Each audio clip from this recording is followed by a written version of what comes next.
Hello दोस्तों, welcome to my channel. मैं इस वीडियो में आप सबको सिंपल प्रेजेंट टेंस के नेगेटिव सेंटेंस को इंग्लिश में ट्रांसलेट करना सिखाऊंगा।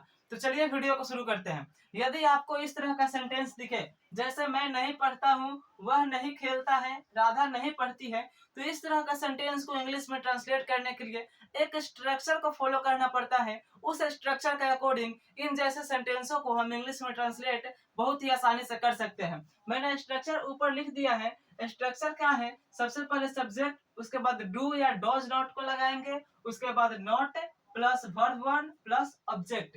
स्ट्रक्चर क्या है? सबसे पहले सब्जेक्ट प्लस डू नॉट या डॉज नॉट, ठीक है, और उसके बाद वर्ब वन लिखेंगे और उसके बाद ऑब्जेक्ट को लिख देंगे, ठीक है। तो चलिए इन सेंटेंसों को हम इंग्लिश में ट्रांसलेट करते हैं। जैसे पहला है मैं नहीं पढ़ता हूँ, ठीक है। ये कौन सा सेंटेंस है? तो सिंपल प्रेजेंट टेंस है, ठीक है। पहला है मैं नहीं पढ़ता हूँ, तो देखिए, तो पहले सब्जेक्ट लिखना है हमको। तो मैं क्या है? सब्जेक्ट है। तो मैं के लिए क्या लिखेंगे? आई, तो लिख दिए हम आई। उसके बाद हमें डू नॉट या डॉज नॉट लगाना है। तो आई के साथ हमेशा डू लगता है, तो लगा देंगे हम आई डू, और उसके बाद नॉट, आई डू नॉट। उसके बाद वर्ब वन लिखना है, तो देखिए, तो यहाँ पर वर्ब क्या है? पढ़ना है, तो क्या लिख देंगे? I do not read.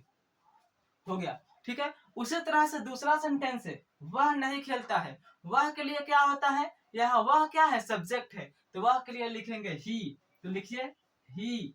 और ही एक सिंगुलर सब्जेक्ट है, तो इसके साथ डॉज लगाएंगे। सिंगुलर सब्जेक्ट के साथ डॉज का प्रयोग करेंगे और प्लूरल सब्जेक्ट के साथ डू का प्रयोग करेंगे। तो वह जो है सिंगुलर सब्जेक्ट है, तो इसके साथ डॉज नॉट लगाएंगे, तो ही डॉज नॉट, ठीक है। और खेलना के लिए क्या होता है? प्ले, तो लिख दीजिए ही डॉज नॉट प्ले। उसी तरह से है राधा नहीं पढ़ती है।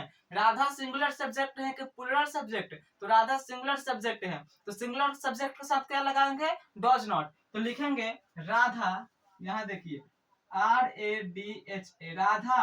राधा के साथ क्या लगाएंगे? Dodge not, Radha dodge not. और पढ़ना के लिए क्या होता है? रीड, तो राधा डॉज नॉट रीड, ठीक है। चलिए 4 नंबर देखते हैं। 4 नंबर है तुम नहीं हंसते हो। तुम क्या है? एक प्लूरल सब्जेक्ट है, और प्लूरल सब्जेक्ट के साथ डू का प्रयोग करेंगे, तो यू, तुम के लिए यू, ठीक है। और यू के साथ क्या लगाएंगे? डू नॉट का यूज करेंगे, तो यू डू नॉट। और हंसना के लिए क्या होगा? लाफ, तो यू डू नॉट लाफ, ठीक है। अब आप लोग सोच रहे होंगे कि मैं तो सिंगुलर सब्जेक्ट है, लेकिन इसके साथ डू नॉट क्यों लगा है? तो देखिए, ये जो आई है यह एक एक्सेप्शन है, इसके साथ हमेशा डू नॉट का यूज होता है, ठीक है।